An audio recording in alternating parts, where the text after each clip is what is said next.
before I forget about Kyle Kulinski here, apparently Kyle Kulinski is gonna go again on the Joe Rogan show mid-June, and so he announced this while he was doing his podcast and going over some comments, and everybody was like, are you gonna stand up to Joe now that he's gone more right? Or are you gonna bring him back to the left? I'm also curious what hat Joe Rogan puts on.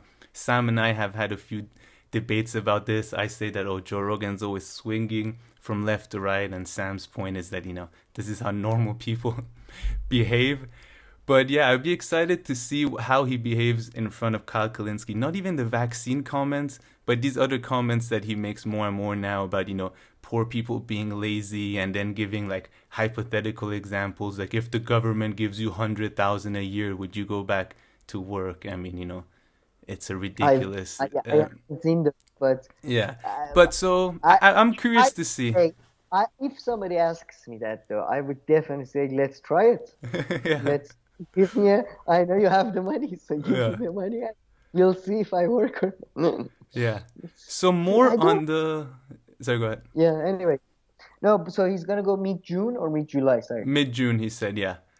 So mid the June. COVID stuff, I'm not so interested to hear because people have bashed him so much, and he kind of came out like semi apologized or whatever. But more about the other, more right leaning stuff that he's been saying. I'm curious to see how this conversation goes with Kyle Kalinske.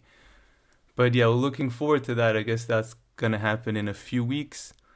But okay, Sam, let's go back to Chris Hedges before we wrap up with the Finkelstein video. So should I? I'm not gonna. No, I'm not gonna play this video. Pretty much, I'll just summarize it right now. Chris Hedges says that a viewer asked him. This is again from 23 really amazing interviews series that the Real News had done. They ask him, "Do you think that the U.S. would ever attack Iran?" And he says, "No, maybe the Israelis would want it, but the U.S." And he says like people in Pentagon wouldn't want to do that, and that's also been I kind of strongly agree with what he was saying there. I just wanted to see if you want to elaborate or if you don't agree with anything. But I think they realize after the Iraq War and all that the Iran War might be something that would put an end Look. to the U.S. Uh, empire, kind of from like a military standpoint. So I liked how you pointed out the Pentagon would not want to do that. I found that a good thing to yeah. highlight.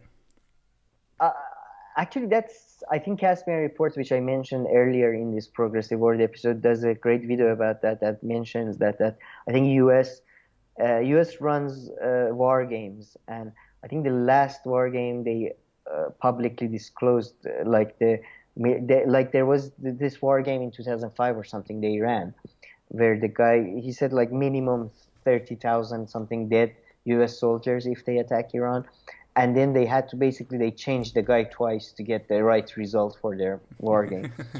So no American soldiers died. But Iran is I mean, like this is not belittling any country or anything, but Iran is a completely different case from.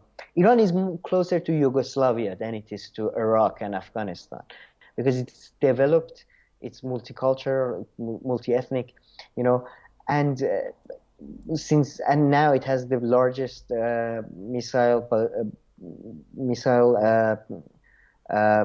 number of Arsenal. missiles arsenal in Asia. So again, like there's a question: U.S. military is far, far, far superior.